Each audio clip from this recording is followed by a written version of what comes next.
ఓం శ్రీ సాయిరామ్. శ్రీ సత్యసాయి పరబ్రహ్మణే నమః.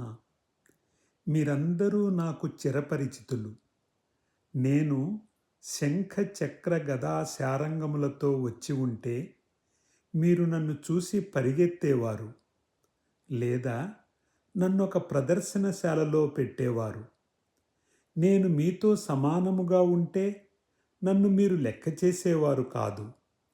అందుకే నేను మానవ రూపముతో వచ్చి మహిమలు చూపుతూ ఉన్నాను.